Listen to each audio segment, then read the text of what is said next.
আসসালামু আলাইকুম এভরিওয়ান। আজকে আমি চিকেন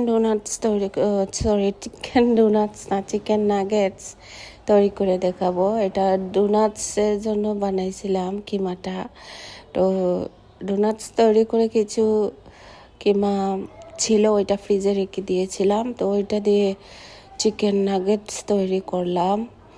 আর এই কিমা দিয়ে বিভিন্ন আইটেম বানানো যাবে, যেমন chicken kofta, chicken cheese ball, chicken doughnuts, chicken nuggets, chicken finger, আরও অনেক কিছু। এই কিমাটা তৈরি করে রেখে দিলে অনেক কিছু বানানো যায় সহজভাবে। আর এই নাগেটসটা তৈরি করে আমি ফ্রোজেন করে রেখে দেব। কিভাবে ফ্রোজেন করতেছি সেটাও দেখতে পাবেন। এটা একেবারে ইজি। আর আমি ভয়েস দিই না, এই তো গাড়ির আওয়াজ হয়তো বা শুনতে পাচ্ছেন। গাড়ির আওয়াজের জন্য ভয়েস দিতে পারি না, আশেপাশে শব্দ শোনা যায়। একটু নিঃশব্দ শুনে যদি ভিডিও এডিট করা শুরু করি, সাথে সাথে দেখবেন গাড়ি আসতেছে যাচ্ছে, এরকম আওয়াজ আসতেছে। তো এই জন্য আর ভালো লাগে না। তো আমার কথা বলতে বলতে আমার নাগেটসটা তৈরি হয়ে গেছে। এখন একটা ডিম ভেঙে নিলাম। একটু চিলি ফ্লেক্স দিলে ভালো হয়, কুট করার সময় চিলি ফ্লেক্স দিলে মজা লাগে। তো হয়তো আমি সবগুলা নাগেটস কুট করে নিচ্ছি। আর ভিডিও লাস্টের সিনটা আমি ভিডিও করতে পারিনি, ওটা ফায়াজ করছে।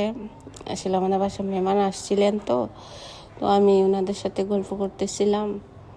আর আমার বোন ওইটা বেজে নিয়েছিল, এই জন্য আর আমি ভালো করে ভিডিও করতে পারিনি। লাস্টের ভিডিওটায় কোনো রকমভাবে একটু হয়েছে, ওইটা অ্যাড করে নিলাম, কারণ ভিডিওটা কমপ্লিট করতে হবে, এই জন্য আর কি। তো এই তো আমার নাগেটসের ফাইনাল লুক। এখন আমি স্টক করে রেখে দেব ফ্রিজে। তো এটা বাচ্চাদের টিফিনেও দিতে পারবেন, সন্ধ্যাবেলা চায়ের সাথে খেতে পারবেন, ফ্রাইড রাইসের সাথে খেতে পারবেন, মেহমান আসলেও দিতে পারবেন। তো আজকে আনফর্চুনেটলি মেহমান আসছিলেন, তো তাদেরকে আমি ফ্রিজ থেকে বের করে ওইটা ভেজে দিয়ে দিলাম।